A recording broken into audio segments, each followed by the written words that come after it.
안녕하세요, 김산입니다. 오늘은 단순한 코인 얘기가 아니라 왜 지금 시장이 이렇게 움직이고 있는가를 같이 한번 볼 건데, 글로벌 무역 전쟁이 다시 심해지고 있고 국내에선 이 스테이블 코인이 디지털 자산 규제가 빠르게 바뀌고 있어.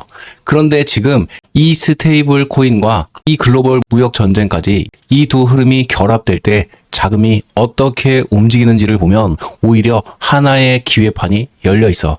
자, 오늘은 그 흐름을 단계별로 분석해 볼 건데, 이걸 알면 뉴스에 흔들리지 않고 시장 자금이 어떠한 방향으로 흘러가는지 볼 수 있어. 자, 먼저 해외 얘기부터 해보자고.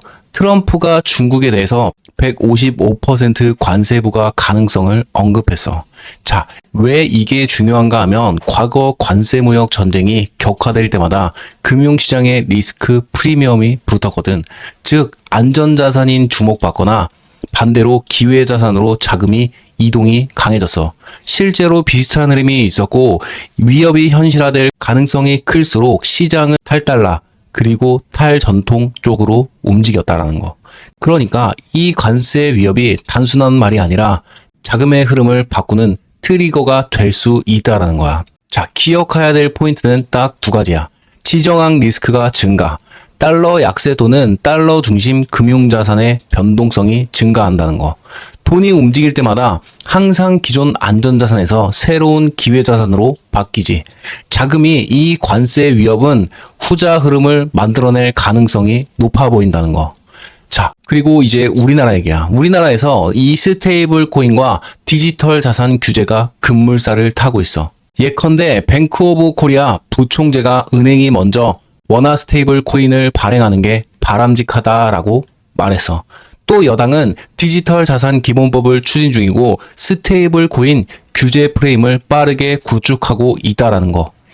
왜 이게 기회인가 하면 제도가 규제를 만드는 건 시장이 예측 가능한 가능성 환경으로 바뀐다라는 것이고, 실사용 가능한 코인이나 플랫폼이 제도권에 들어오면 어쩔 수 없이 자금이 그쪽으로 붙게 돼 있다라는 거. 국내에서 이런 변화가 나타난다라는 것은 이제 거래소 코인만 보는 시대가 아니다라는 변화의 신호지. 그래서 지금 한국에서의 제도 변화가 실제로 자금 흐름을 바꿀 수 있다라는 거. 환경이 만들어지고 있다라는 거야. 자, 그럼 이 두 가지 흐름이 어떻게 연결이 되냐면, 앞서 얘기했던 이 글로벌 지정학 리스크, 국내 제도 변화가 자금이 어디로 이동하는지를 결정해. 자, 자금 흐름은 안전자산은 당연히 내려가고 그러면 기회자산은 올라가게 돼 있지. 구체적으로 보면 금 같은 전통 안전자산이 먼저 흔들려 그 다음으로 자금 일부가 비트코인으로 이동하게 돼 있지.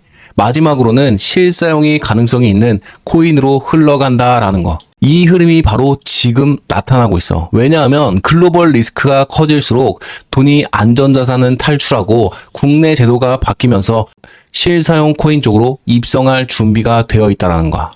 그래서 지금 중요한 건 자금이 어디로 가고 있느냐야. 뉴스 하나하나가 흔들리기보다는 자금의 흐름을 보면서 앞으로 무슨 자산이 어떤 기회를 얻을지 보이기 시작해.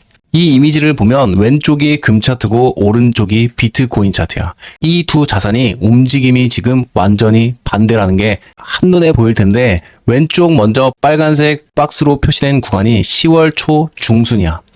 이때 금은 4,300원 달러 부근까지 치솟았지만 노란색 이 동그라미 보이지? 바로 그 시점부터 캔들이 윗꼬리를 만들면서 꺾이기 시작했어.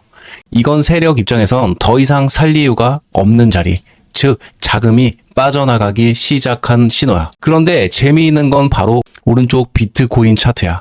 자, 초록색 동그라미 보이지? 이 같은 시기야. 금이 꺾이던 시점에 비트코인은 바닥을 찍고 반등을 하기 시작했어. 완전히 반대 방향으로 가고 있다는 거지. 이게 바로 리스크온 전환의 전형적인 흐름이야. 금에서 나온 자금이 다음 기회를 찾으면서 비트코인으로 옮겨붙는 구조.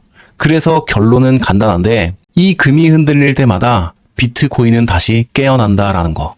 자금의 흐름은 언제나 이 방향으로 순환 구조를 해. 금에서 빠져나간 돈이 결국엔 새로운 사이클에 불씨가 되는 거지. 자, 그래서 지금 글로벌 리스크, 국내 제도 변화, 자금 흐름 이야기를 했고, 이걸 암호화폐에 대입하면 분석 대상이 하나로 보여. 바로 이 리플이야.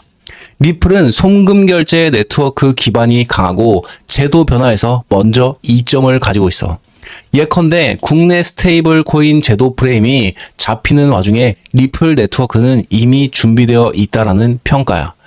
지금 차트를 보면 단기 눌림이 지금 들어간 상태이고 중기 기준선 돌파만 나와준다면 반등 가능성이 크다라는 거. 내가 개인적으로 보는 흐름은 이거야. 적어도 11월에서 12월 초에는 리플이 사실 반등할 가능성이 높은 타이밍이다라고. 자, 이 빨간 선 3,700원대를 돌파하면 거래량은 반등할 거고, 물론 리스크도 있어. 시장 전체의 리스크가 급격하게 커질 경우엔 어쩔 수 없이 조정 구간이 나올 수도 있고, 제도 변화가 지연되면 기대가 소멸될 수 있다라는 거. 하지만 지금 보이는 흐름이 맞다면 금은 급락하고 비트코인은 반등할 거고, 그러면 다음은 리플 순환이 마지막 단계야. 결론을 말했듯이 간단한데 이 급락은 시장의 끝이 아니라 새로운 순환의 시작이야. 비트코인은 그 중심에 있는 자산이지. 그리고 뉴스에 흔들리지 말고 자금의 방향만 보면 돼. 시장은 어차피 돌고 돌아. 그리고 그 시장은 항상 그랬어. 누군가 금을 팔 때부터 시작했고, 그럼 비트코인으로 왔다가 다시 알트코인 시즌으로 온다라는 거. 자, 이제 다음 주자는 그렇기 때문에 알트코인의 대표 주자라고 할 수 있는 이 리플 코인, 즉 스테이블 코인이기도 하지. 내가 말한 11월 중순에서 12월 초 자금이 베이스 캠프가 분명히 리플로 바뀔 수 있는 시기야. 이 리플 코인은 G 트레저리 뿐만이 아니라 남아있을 이 ETF, 그리고 전 세계적으로 지금 뻗고 있기도 하고 정말 많은 호재가 겹쳐 있다라는 거야. 만약에 여러분들이라면 지금 어떤 코인에 주목하겠어?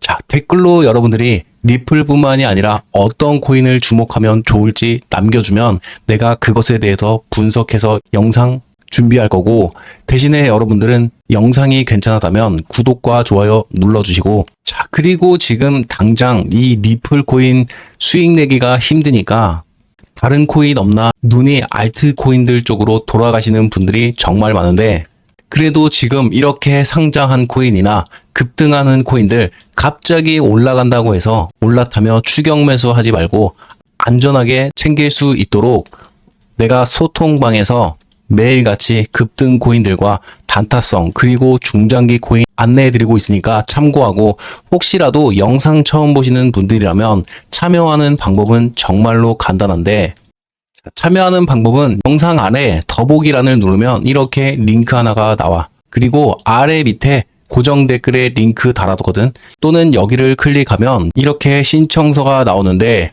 원하는 종목에 소통방 참여나 보유 종목 대응받고 싶거나 또는 단타, 중장기 타점 원하는 곳에 체크해서 아래 번호만 등록하고 제출 클릭하면 내가 한 분 한 분 체크해서 안내해 드릴 거고, 그리고 혹시나 모르시는 분들을 위해서 말씀드리는 건데, 이 모든 건 100% 무료니까 걱정하지 말고, 대신에 여러분들은 저에게 구독과 좋아요 한 번씩 눌러주면 그것만으로도 정말 큰 힘이 되니까 한 번씩 눌러주면 정말 감사드리고, 자, 그리고 혹시라도 믿기 힘들다 생각하시는 분들은 아래 그냥 제출해서 들어와서 구경만 하고 직접 한번 정보 받아보고 그때 확신이 들거나 확인이 되면 그때 움직여도 늦지 않다라는 거.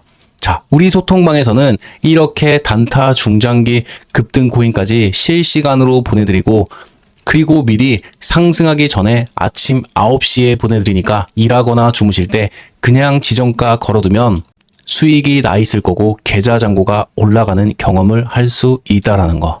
자, 그럼 오늘 영상은 여기서 마무리하도록 하겠습니다.